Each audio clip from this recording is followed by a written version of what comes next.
अस्सलाम वालेकुम जी। बाबर अमान भारतीय खातून है नेहा सिंह राठौर। क्या दलेर बच्ची है और उसने किस अंदाज में भारतीय हुकूमत को,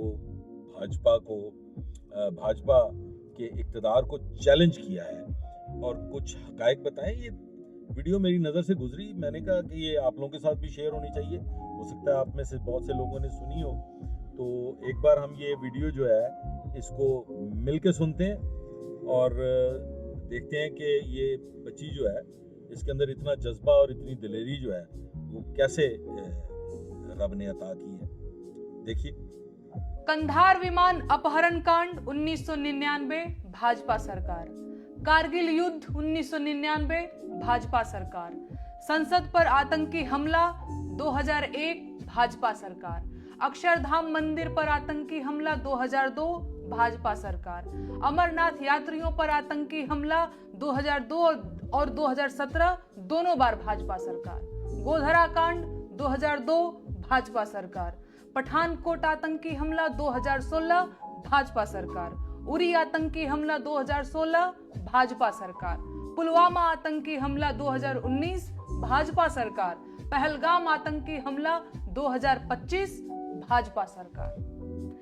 देश में अब तक के सारे बड़े आतंकी हमले भाजपा की सरकार में हुए हैं और भाजपा की सरकार आते ही देश और देशवासी सभी खतरे में आ जाते हैं। बिहार चुनाव करीब है और देश में जैसे ही चुनाव करीब आते हैं कहीं ना कहीं आतंकी हमला हो ही जाता है और युद्ध के बादल घिर जाते हैं।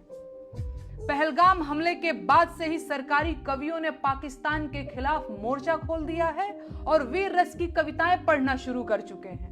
अब इन्हें पाकिस्तानियों के कटे हुए सिर चाहिए। ठीक है, तो कौन जाएगा पाकिस्तानियों के सिर काटने? ये कवि जाएंगे या भाजपा के नेता जाएंगे या अंधभक्तों के भगवान खुद पाकिस्तान जाएंगे सिर काटने? दरअसल इनमें से कोई नहीं जाएगा।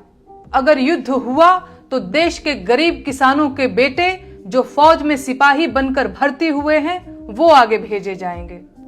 वो गरीब किसान जिनका बैंक का कर्ज अभी तक सिर पर लदा हुआ है, जिनका ट्रैक्टर जब्त करने के लिए बैंक वाले रोज द्वार पर चक्कर लगाते हैं, उनके जवान बेटों को ये भाजपाई कवि युद्ध में भेजने की मांग कर रहे हैं। ये है इन धूर्त कवियों का कवि हृदय और नीयत। और नेताओं का क्या है? चुनाव जीतने के लिए युद्ध की घोषणा करनी पड़ी तो ये वो भी कर देंगे। इनके अपने बेटे तो फौज में हैं नहीं, इनके अपने बेटे तो विधायक, सांसद और बीसीसीआई का सचिव बनने के लिए हैं, लेकिन लड़ाइयों में झोंकने और गोली खाने के लिए तो किसानों के बच्चे हैं, ताकि देश में राष्ट्रवाद का बयार चले और इन्हें वोट मिले। संसाधन देश के खर्च होंगे, बेटे किसानों के मारे जाएंगे। ये है युद्ध की असलियत और इसीलिए इन नेताओं और उनके चापलूसों को युद्ध की जल्दी है। जब भी चुनाव करीब होते हैं और सरकारों की हालत खराब होती है तो पड़ोसी देशों से युद्ध और तकरार को चुनाव जीतने के लिए हुकुम के इक्के की तरह उपयोग किया जाता है।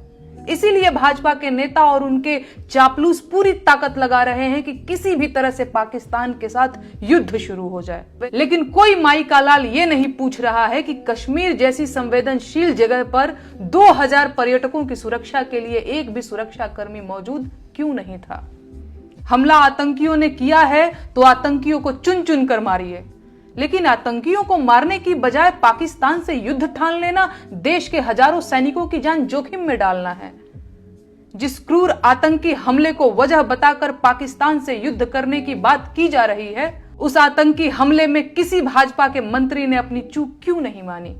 देश के गृह मंत्री ने अपना इस्तीफा क्यों नहीं लिखा? और प्रधानमंत्री को हमले के तुरंत बाद आतंकियों को धमकाने के लिए बिहार में रैली करने की क्या जरूरत पड़ गई?